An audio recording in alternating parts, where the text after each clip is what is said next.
मैं रामेश्वर वर्मा। आज का हमारा टॉपिक है आयरन और सैंपलिंग, राइट। तो ये टॉपिक बहुत ही अच्छा होने वाला है। अगर आप हमारे चैनल में नए हो तो प्लीज लाइक और सब्सक्राइब जरूर करें, राइट। तो आज हम पढ़ेंगे क्या क्या चीज, तो आयरन और का थोड़ा सा बेसिक इन्फॉर्मेशन देखेंगे, राइट। फिर हम आयरन और का रेक सैंपलिंग करके आपको बताने वाले हैं, राइट। तो ये दो टॉपिक में हम क्या करने वाले हैं, मेजर चर्चा करने वाले हैं।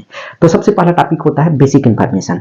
बेसिक इन्फॉर्मेशन में हम सबसे पहले बताते हैं आपको रूल कि किसके अकॉर्डिंग हम क्या करते हैं, आयरन और का सैंपलिंग करते हैं। तो सबसे पहला रूल में हम बताते हैं आपको क्या हो जाएगा, IS 1400 हमारे पास क्या हो जाएगा 5। इसके अकॉर्डिंग हम क्या करते हैं, सैंपलिंग करते हैं। जो रेक सैंपलिंग है या आयरन का जितने भी प्रकार का सैंपलिंग है वो IS 1405 के अकॉर्डिंग होता है। इसको याद रखिएगा, राइट। ये हमारा क्या हो जाएगा, पहला हो जाएगा। दूसरा हम बताते हैं आपको, हर वीडियो की तरह थोड़ा थोड़ा हम स्टार्ट करेंगे, राइट। तो सबसे पहला हम बात करते हैं आयरन ओर का, राइट। ये आयरन ओर कितने वर्ड से मिलकर बना है, 2 वर्ड से मिलकर बना है। आयरन ओर मतलब होता है अयस्क। अयस्क का वे खनिज होता है। अयस्क का क्या होता है, वे खनिज होता है जिसमें इंप्योरिटी कम होता है। एक तो ये हो गया। दूसरा हम बताते हैं हर खनिज अयस्क नहीं होता है, लेकिन हर अयस्क का खनिज होता है। इसको याद रखिए, राइट। अब उसके बाद जब आयरन ओर का सैंपलिंग करने आप जाओगे कहाँ पे, रेक में, तो उसमें बहुत सारे टर्मिनोलॉजी होता है। उस टर्मिनोलॉजी को आपको समझना है। तो जिसमें सबसे पहला होता है लाट। लम्स का हम बात करते हैं तो लम्स में क्या होता है, जनरली साइज क्या होता है 150 mm से लेकर 10 mm तक के होता है, राइट। फिर दूसरा हम देखते हैं फाइन। फाइन में क्या होता है 10 mm, max to max size रहेगा 10 mm से लेकर 1 mm तक। फिर हम देखते हैं लाट। लाट में क्या होता है, मान लो हमारे पास 60 वेगन का पूरा एक रेक है, उसको हम क्या बोलेंगे, लाट बोलेंगे। लेकिन वही मैं डिवाइड कर दूंगा 3-3 के उसमें ग्रुप में, तो मेरे पास वो सब लाइट हो जाएगा, राइट। अब 3-3 ग्रुप में मैं डिवाइड करता हूँ। मेरे पास सबसे पहले कितना है, 60 रेखा है, 60 डिब्बे का एक वेगन है, तो ये मेरे पास सब लाइट हो गया। लेकिन मैं यहीं पे इसको क्या कर देता हूँ, डिवाइड कर देता हूँ 3-3 में। तो कितना डिवाइड हुआ, 15 जगह अलग अलग डिवाइड हो गया, राइट। यही टुकड़ा टुकड़ा हम क्या बोलते हैं, हम उसको सब लाट बोलते हैं। एक जगह रहेगा लाट, टुकड़ा टुकड़ा हो जाएगा तो हमारे पास क्या हो जाएगा, सब लाट हो जाएगा, राइट। अब उसके बाद हम देखते हैं इसमें हमारे पास आता है एक ग्रास सैंपल। अब मैं पूरा मान लो मैं यहाँ पे लूंगा 25% सैंपल, तो 15 सैंपल होता है। तो पूरा 25% जो सैंपल लिया हूँ, मतलब 15 सैंपल आया, वो मेरे पास ग्रास सैंपल हो जाएगा, राइट।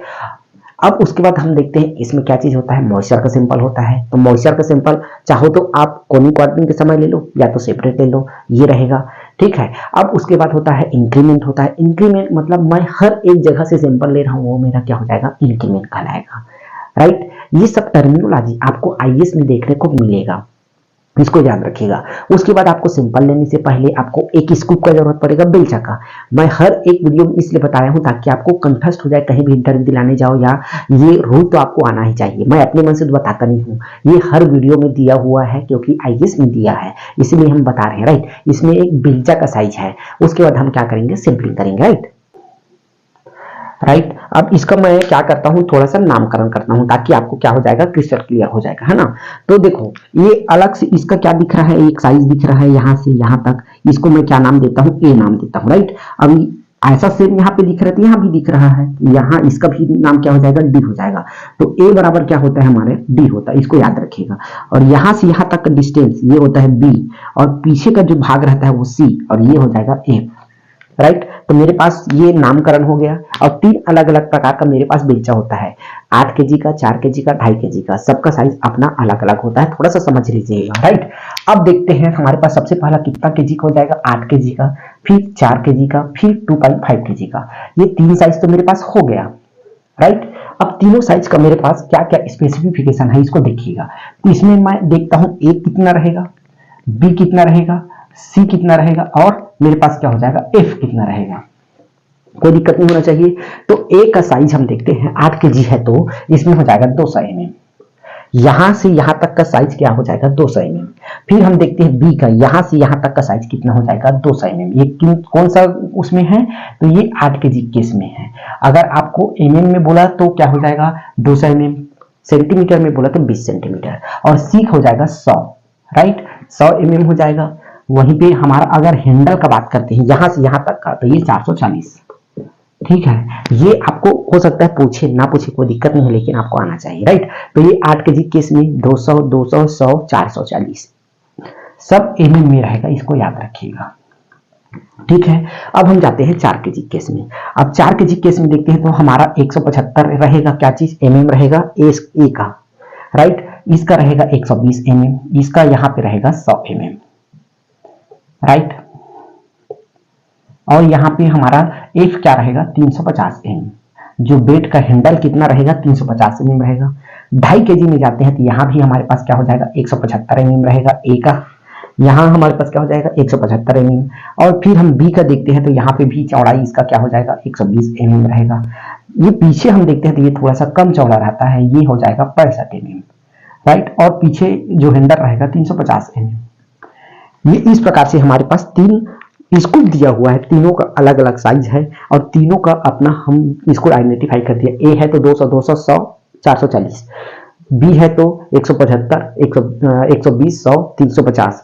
200 2.5 kg का है तो 175 mm, 120 mm, 65 mm, 350 mm। ये 3 प्रकार का आपको आईएएस में दिया हुआ है स्कूप या बेलचा, जिससे आपको सैंपल लेना है। अब ये जब आपके पास स्कूप हो गया, जब पूरा टर्मिनोलॉजी जब सीख गए, तब आप चलते हो सैंपलिंग की ओर। देखिए जनरली हमारे पास होता क्या है, वेगन होता है, राइट। वेगन होता है, वेगन में जनरली हमारे पास, आप उसको भी समझिए वेगन क्या होता है, रेक क्या होता है ना। तो हमारे पास जनरली एक डिब्बा होता है, याद रखिए। रेक आप देखे होंगे स्टेशन कभी ना कभी गए होंगे तो वहां आप देखे होंगे रेक खड़ा रहता है, राइट। एक डिब्बा बराबर होता है एक वेगन, इसको याद रखिएगा, ठीक है। और यहाँ पे एक, अब हमारे पास ये दिए है ना, अब 60 वेगन बराबर, याद रखिएगा हमारे पास 60 वेगन बराबर क्या होता है, एक रेक होता है। इसको भी आपको याद रखना है। हमने क्या बताया, एक जो डिब्बा रहता है उसके बराबर होता है एक वेगन और 60 वेगन बराबर होता है एक रेक, राइट। ये टर्मिनोलॉजी, इसको आप समझिएगा, राइट। अब हम जो वेगन आया है, रेक आया है, इससे हमको कितना % सैंपल लेना पड़ता है, तो 25% मिनिमम हमको सैंपल लेना है, राइट। इससे हमको कितना लेना है, मिनिमम 25%।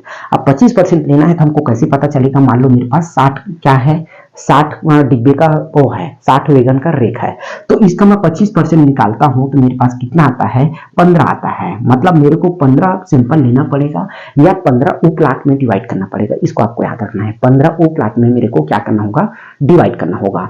अब मैं 15 उपलाट में डिवाइड करता हूं तो मेरे को कितना में एक सैंपल लेना है, राइट। ये 15 तो लेना है। अब मेरे को क्या करना होगा, 60 डिवाइडेड बाय क्या करना होगा, 25 करना होगा। तो मेरे पास क्या आता है, 2.4 आता है। लेकिन 2.4 हम आधा कर नहीं सकते, इसलिए हम क्या करते हैं, इसका 3 सैंपल लेते हैं, याद रखिएगा। इसमें हम क्या करते हैं, हर 3 डिब्बे में हम एक सैंपल लेते हैं। मतलब हर 3 डिब्बे का हम एक सब लाट बनाते हैं और वहां से एक सैंपल लेते हैं। कितना लेते हैं, तो 25% लेते हैं, इसको याद रखिएगा। अब 3 डिब्बा लेते हैं तो इसमें कितना क्वांटिटी में लेना है या कितना साइज में लेना है, तो इसके लिए हमारे पास वही हम पुराने 2 टेबल बताए हैं और 2 टेबल के हिसाब से आपको ये सैंपल लेना पड़ेगा, राइट। अब इसमें हम क्या करते हैं, सबसे पहले 3 ले लिए। सबसे पहले 2 टेबल दिया हुआ है, एक तो दिया है साइज का, दूसरा दिया है क्वांटिटी का। अब मैं क्या करता हूं, मेरे पास जो, मैं तो रैंडम टेबल से क्या निकाल लिया, सब लाट निकाल लिया, राइट। हर सब लाट से एक सैंपल लेना है। तो मान लो मैं देखा, क्या देखा, तो मैं सबसे पहला देखा 15 मेरे पास तो सब लाट है। अब लेकिन 3-3 के अंतराल में है, तो मान लो मैं क्या देखा हूं, सबसे पहला देख लिया 3 देख लिया, 6 देख लिया, 9 देख लिया, ठीक है, 15 देख लिया। फिर हमारे पास क्या हो जाएगा, 18 हो जाएगा, 21 हो जाएगा, 24 हो जाएगा। फिर हमारे पास क्या हो जाएगा, 27 हो गया, 30 हो गया, है ना। फिर 33 हो गया, 36 हो गया, 39 हो गया। फिर हमारे पास क्या हो जाएगा, 41 हो गया, 44 हो गया। फिर हमारे पास क्या हो गया, 46 हो गया। फिर 49 हो गया, फिर 51 हो गया। फिर हमारे पास क्या हो गया, 53 हो गया। फिर हमारे पास क्या हो गया, 55 हो गया। फिर 58 हो गया। फिर हमारे पास क्या हो गया, 60 हो गया, मान लो एक,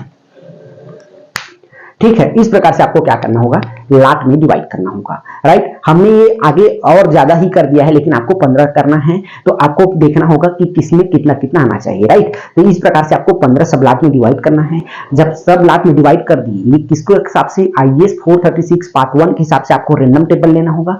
उस रैंडम टेबल के हिसाब से आपको क्या करना होगा, आपको ये रैंडम निकालना होगा। रैंडम निकालिए, फिर आप क्या करते हो, हर एक आप उपलाट से या सब लाट से, याद रखिएगा, एक सैंपल लेना है। हर सब लाट से एक सैंपल लेना है, मतलब रेक से आपको 15 सैंपल लेना होगा। अगर बोल दिया आपको साइज के हिसाब से लेना है, अगर बोल दिया कि वहीं पे लम्स है, याद रखिएगा, तो आपको कितना लेना पड़ेगा, 8 सब लाट लेना पड़ेगा 100 केजी के हिसाब से। तो यहाँ पे 800 केजी हो जाएगा। यहाँ 100 mm है तो 6 सब लाट लेना पड़ेगा, कितना mm के हिसाब से, 100 केजी के हिसाब से, तो ये 600 केजी हो जाएगा। यहाँ 50 के हिसाब से 4 तो 400 केजी हो जाएगा। 10 के हिसाब से 4 तो 200 केजी हो जाएगा। और 1 के हिसाब से ये 4 लेना पड़ेगा तो 25 केजी के हिसाब से 100, राइट। अगर बोल दिया जाए क्वांटिटी के हिसाब से, क्योंकि रेट भाई क्वांटिटी से चलेगा, तो अब टू 1500 है तो एक सब लाख लेना पड़ेगा। हमारे पास 1500 से कितना हो जाएगा, 5000 है तो 2 लेना पड़ेगा। 5000 से 15000 है तो हमको 4 लेना पड़ेगा। 15000 से हमारे पास देखते हैं 30000 है तो हमको 6 लेना पड़ेगा।